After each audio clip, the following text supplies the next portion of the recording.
দুর্নীতি দমন কমিশন যশোর 250 শয্যা বিশিষ্ট জেনারেল হাসপাতালে হঠাৎ অভিযান চালিয়ে খাদ্য সরবরাহ থেকে শুরু করে চিকিৎসা সেবা পর্যন্ত নানা অনিয়মের প্রমাণ পেয়েছে।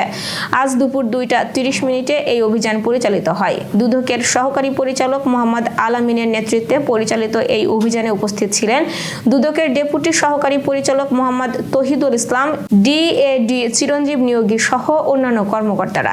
এছাড়া অভিযানের সময় হাসপাতালের দায়িত্বে থাকা রেসিডেন্ট মেডিকেল অফিসার ডাক্তার হাবিবা সিদ্দিকা ফোয়ারা উপস্থিত ছিলেন।